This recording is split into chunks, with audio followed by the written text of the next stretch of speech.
These are the top 10 strongest archer doomstacks you can build in Warhammer 3. Let's start. So at number 10 is Lothern Sea Guard with shields.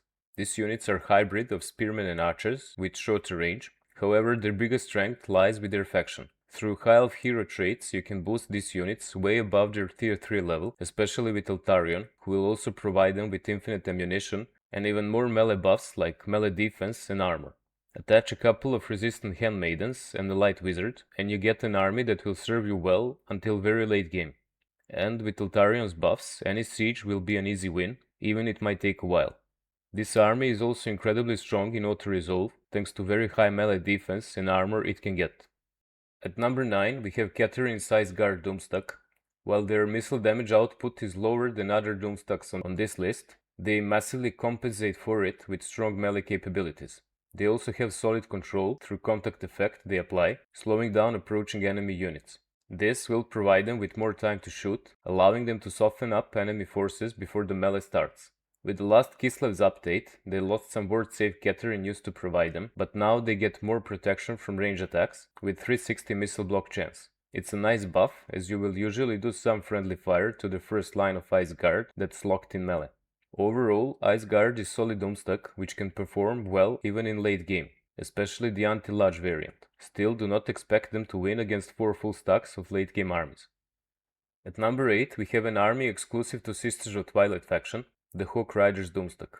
While they lost a ton of damage, moving from Warhammer 2 to Warhammer 3, as they lost third charge of Volley of Kurnos, Hawk Riders are still among better Wood Elf armies you can field. Their real strength comes from the fact that they fly, so they are completely safe from ground melee units and monsters. They are however squishy and can die easily from range attacks, but this is where Volley of Kurnos comes in. If you remove enemy missile and flying units first, there is nothing that can harm them, so you can take your time and pick off enemy forces piece by piece. Sadly, their arrow damage is not great. Damage per shot is on par with Glade Guard, but they have just 24 models on Ultra Unit scale compared to 80 models of Glade Guard. While many players think this army is way stronger than it is, their real power in campaigns comes from the timing. The fact that you can recruit them at tier 2 and that Hawks do not need much support to perform at top level makes them perfect campaign carries. Next on the list is a unit with the highest potential range of any archery unit.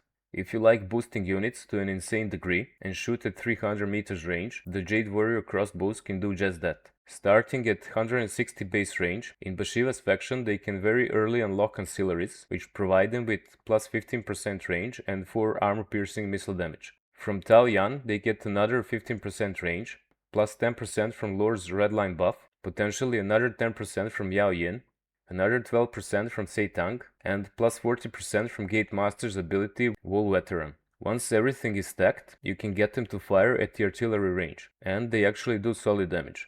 While they might struggle in late game against heavily armored enemy units with shields, they will always put up a fight. Of course, shielded variant is even more durable against missiles, however, you will want some melee front line. Not because they really need protection, but you do want to provide them with harmony buff for even more range potential. Now, it's not all about the damage, and the best proof for that are Bugman's Rangers, which are at number 6 on this list. Their true power is actually unlocked by a single Thane attached to the army, which provides them with snipe, on top of stock they already have. Belegar will further boost their missile strength, which they do need, as damage is not amazing. So the Bugman's Rangers are one of the few missile units that can get both stock and snipe, which is one of the best range combinations. This will allow them to completely dominate against other missile factions and open up huge variety of tactical options on the battlefield. They can also hold their own in melee, as they come with regen and decent dwarf stats. It will not provide much protection against units with higher weapon strength than their health per model, but against most infantry it will greatly increase their staying power, which you might not even need, as you can potentially wipe out enemy forces without them ever seeing you on the battlefield. At number 5 is Shade's Doomstack. Now this army will require a lord with Shadow Dart Name of Power to perform at its best. This special buff drastically increases their range, and with other buffs, Shades can get over 200 range on their crossbows. But they also come with stock and strong armor-piercing missile damage by default, which really pushes them to higher tier. The armor-piercing missiles will easily shred any late-game unit the AI throws at you, and all but most resistant single entities. Stock is a huge difference maker, as it will allow you to get strong opening volley on enemy missile units and probably kill them before they can shoot back. Next on the list are Waywatchers, a very similar unit to Shades but with few extra tricks. First, they have 360-degree firing arc and can shoot while moving, which makes them excellent kite and shoot army. Being a Wood Elf unit, they also have access to Shadow Stalker heroes, which provide Prey of Anathema. This ability will root any enemy unit that gets too close to your lines and also reduce its missile resistance, making it even easier target for the Waywatchers. With hawkish precision, they do even more armor-piercing missile damage, making them strong option even in late game. Just like Shades, they also come with Stalk and all its benefits, but they have a weakness as they can struggle against targets with physical resistance, something Shades can bypass thanks to Fire Wizards and spell Flaming Sword of Ruin. At third place we have Sisters of Avelorn. Now, while they might be a weaker archer unit when compared one-on-one to both Shades and Waywatchers, as they don't have Stalk, as army they will usually perform better. Once again, thanks to strong buffs High Elves can provide to their armies. Unlike Waywatchers, Sisters are also solid in melee, especially with Alariel's melee defense buff. Sisters are another doomstack with strong AP missiles, but they also come with magical and fire attacks. While magical attacks have no downsides, fire can be both boon and downgrade depending on the target. They will do less damage against fire-resistant targets, but in Warhammer 3 there are options to strip resistances from enemies. Just like with Lothern Sea Guard, you should attach resistant handmaidens in this army for more staying power. Overall, Sisters, Waywatchers and Shades are all very close to each other in terms of power in campaign battles. At second place are Celestial Dragon Crossbows with Miao Ying. This is another doomstack that on its own would rank lower, but improves massively with insane hero buffs. In perfect formation, they can outrange all but Taoyang crossbows, but they do way more damage per volley.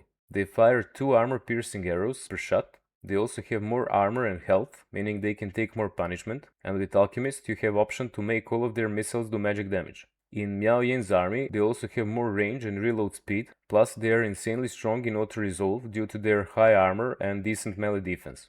And at the very first place we have another Eltarion's army, Sentinels of Astaril Doomstack. This is a Mistwalker Doomstack, meaning it's exclusive to Yvres faction.